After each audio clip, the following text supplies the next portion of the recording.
তো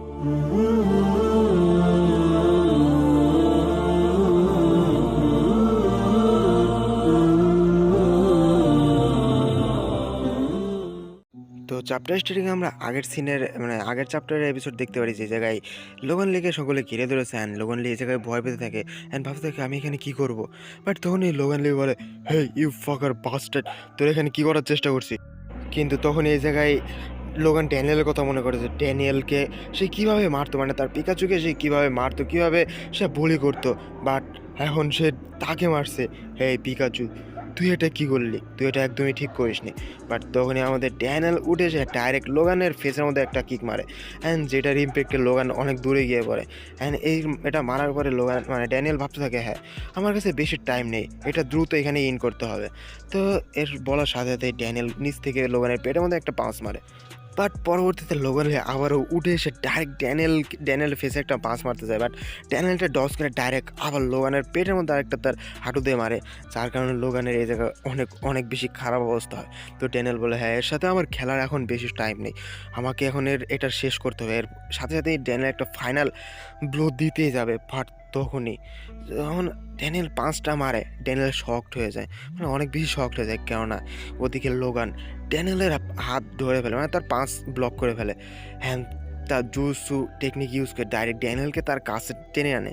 কিন্তু ড্যানিয়েল তো ড্যানিয়েলে গানের মাস্টারপিস, সে উড়ে এসে তার উপর অ্যাগেন পাল্টা অ্যাটাক করতে যায়। কিন্তু তার আগে পিছন থেকে জেকে এসে ডাইরেক্ট লোগানের ফেসে একটা পাঁচ মেরে দেয় অ্যান্ড বলে হে ড্যানিয়েল তুমি এটা কী করছো, হ্যাঁ এখানে এগুলো করার একদমই টাইম নেই, এটা দ্রুত শেষ করো।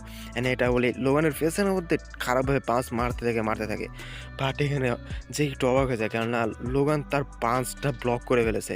বাট পিছন থেকে আমাদের সিস্টেম মেরে দেয় আমাদের যে অ্যান্ড আমাদের লোগান সে আবার জেকে ধরে ফেলে। বাট লাভ নেই, পিছন থেকে আমাদের ভেঞ্জিন অ্যান্ড আমাদের ভাস্কো এসে ডাইরেক্ট লোগানের ভালো মতো কুটাই করে দেয়। হ্যাঁ এদিকে আমরা দেখতে পাই ড্যানিয়েল উঠে এসে ডাইরেক্ট লোগানের ফেসে একটা কিক মারে, যেটার কারণে লোগান অনেক দূরে গিয়ে পড়ে। সে রাগে অনেক বেশি চিৎকার করে হে ইউ বাস্টার্ড, তোরা এখানে সবাই মিলে এসে আমার উপর আসছিস কেন, এক এক করে আয়। বাট ড্যানিয়েল বলে হে তুই তো বলেছিলি সকলে একসাথে আসতে।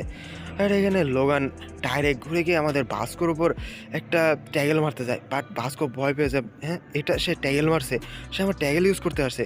তো এখানে ট্যাগেলটা ডিফেন্স করার জন্য আমাদের ভাস্কো রেডি হয়ে যায়।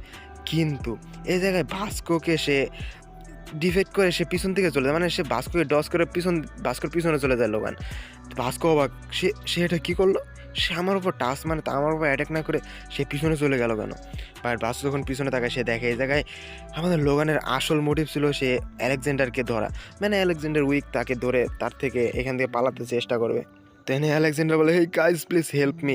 তো এখানে আলেকজান্ডার লোগানকে বলে হে বস আমি এদের সাথে একদমই না, আমি আপনাদের সাথে, আমি এরকম ইন্ট্রুডারের সাথে আমি কেনই থাকবো। বাট লোগানের এসব কর্মকাণ্ড দেখে এদিকে আমাদের ড্যানিয়েল অ্যান্ড আমাদের জেকো অনেক বেশি অবাক হয়ে যায়। তো এদিকে লোগান সে আলেকজান্ডারকে তাদের দিকে ছুঁড়ে ফেলে দেয় অ্যান্ড ড্যানিয়েল তাকে ক্যাচ করে ফেলে। তো এখানে আলেকজান্ডার অবস্থা খারাপ হয়ে যায়। বাট এখানে ড্যানিয়েল নোটিস করতে পারে যে এখানে কিছু একটা নোটিস করে, যখন সে সামনের দিকে দেখে যে আমাদের লোগান লি সে দ্রুত সেখান থেকে পালাচ্ছে, মানে এখানে কোনো মতন যান বাঁচিয়ে পালাচ্ছে। হ্যাঁ এখানে বেঞ্জিন বলে হা এ পিক, এ তো সে নিজের যান বাঁচিয়ে এখানে পালাচ্ছে। আর ড্যানিয়েল বলে এটা এটা একদমই অন্যরকম। হ্যাঁ এখানে আমাদের যে বলে হ্যাঁ আমরা যেই লোগানকে চিনতাম এটা সেই লোগান একদমই না, বাট তবুও সে পালালেও সে অনেক অনেক বেশি আগের থেকে স্ট্রং হয়ে গেছে। কিন্তু তখনই এই জায়গায় চলে আসে একজন বুড়ো অ্যান্ড বলে হে গাইস, তো তোমাদের কী অবস্থা। তো এখানে সকলে তাকে দেখে একটু অবাক হয়ে যান, বলে হে এটা আবার কে। বাট এখানে দুজন বুড়ো মানে সারাসেনের টিমমেটরা। তো এখানে বলে এত ইন্ট্রোডিউস দিতে দিতে অবাক মানে একটু বেশি টায়ার্ড হয়ে গেছি। তো আমি আমি হলাম হোয়াইট টাইগার জব সেন্টারের সারা সিংয়ের টিমের কাওয়াং ইও অ্যান্ড এটা হলো জাইসুনো, যেটা সারা সিং টিমের হোয়াইট টাইগার জব সেন্টারের একজন। তো এখানে ড্যানিয়েল একটু অবাক হয়ে যায় যে হ্যাঁ এরা এখানে এসেছে, তাহলে হাটসান এখানে ওখানে কি অবস্থা, মানে যেহেতু এই জায়গায় হোয়াইট টাইগার জব সেন্টারের লোক, তাহলে আমাদের ভাস্কো ড্যানিয়েলকে বলে হে ড্যানিয়েল এদেরকে একদমই কম মনে করা যাবে না, কারণ এরা হোয়াইট টাইগার জব সেন্টারের, তাছাড়াও এরা প্রি জেনারেশনের, তাহলে বুঝতেই পারছো এরা কতটা পাওয়ারফুল হবে। তো এই জায়গায় যে তাদের সামনে চলে আসেন বলে হেই গাইস তোমরা এখান থেকে যেতে পারো, আমি এগুলো সামনে নেবো। তো ড্যানিয়েল বলে হেই যে তুমি একা এটা করতে পারবে না, কারণ এরা অনেক পাওয়ারফুল অ্যান্ড এরা প্রি জেনারেশনের, তাহলে অনেক বেশি পাওয়ারফুল হবে। তো জেক বলে হ্যাঁ আমি জানি, তো এটা আমার উপরে না হয় ছেড়ে দাও, কেননা আমি এই জায়গায় একদমই হার মানবো না। তো ড্যানিয়েল বলে, ও ওকে, তাহলে এটা আমি সব কিছু তোমার উপরেই ছাড়লাম।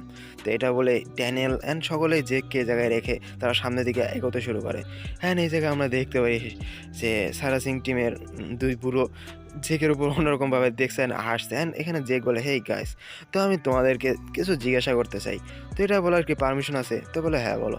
তো আমি জানতে চাই আমার ফ্রেন্ড হাটসেনাহান, তো তার কি অবস্থা? তো এই জায়গায় বলে, হ্যাঁ, তো তুমি ওই স্মার্ট ছেলের কথা বলছো, তো সমস্যা নেই, সে আমার ফ্রেন্ড, অলরেডি তার মেরামত করছে।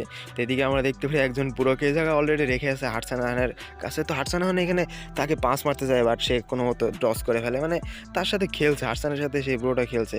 বাট এই জায়গায় হাটসান পুরো সিরিয়াস হয়ে তার সাথে অ্যাটাক করতে যায়, বাট এখানে সে তার নি অ্যাটাকের মানে নি আগিয়ে দেয়, যার কারণে এখানে হাটসান সে অ্যাটাকটা করতে পারে না। বাট এদিকে সেই বুড়োটা বারবার হাটসানকে কথায় কথায় ম্যানিপুলেট করার চেষ্টা করছে যে, হেই, তুমি জাস্ট এই ফিস্ট ইউজ করো, তুমি এই ফিস্ট ইউজ করে তুমি বা কী বা করবে, তুমি এখানে অনেক বেশি উইক, কেননা আমাদের জেনারেশনে তোমাদের এরকম ফাইট হতোই না, কেননা তোমাদের মতো ফাইট জাস্ট সিম্পল বাচ্চারাই করতো। তাহলে ভাবো আমাদের সময় কীরকম ছিল।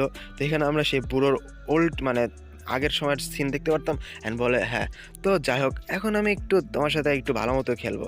অ্যান্ড ওদিকে আমরা দেখতে পারি যে হাটসান মনে মনে ভাবছে যে, হ্যাঁ, আমি তাদেরকে বলেছিলাম যে আমি তাদেরকে প্রোটেক্ট করব, বাট আমি তাদেরকে প্রমিস করেছি না, এখানে আমি একদমই গার্ড ডাউন করতে পারবো না। তো এই জায়গায় সে পুরো বলে, হেই বাচ্চা, তোকে এই ফিস্ট না ইউজ করে অন্য কিছু ইউজ করতে পারিস, তুই এই জায়গায় এই ফিস্ট দিয়ে আর কতক্ষণ করবি, তুই এটা একদমই পারবি না, এটা ছেড়েই দে তুই, এটা তোর দ্বারা হবে না। বাটে যে হাটসান বলে, হা, ড্যামিট, আমি ভেবেছিলাম এই জায়গায় যার ছোটোখাটো এমপ্লয় চলে আসবে, যাদেরকে আমি খুবই আরামসে এই জায়গায় নিপটে দিতে পারবো, বাট কে জানতো এই জায়গায় এত পাওয়ারফুল লোক চলে আসবে। বাট এখান থেকে সিন কাট হয়ে যে জায়গায় কিছু এমপ্লয়কে দেখতে পারি, যে একজন বলছে, হেই, তাড়াতাড়ি লিফটের দরজা খোলো, কারণ আমাদেরকে এখন ইনক্লুডারকে তাড়াতাড়ি ধরতে হবে।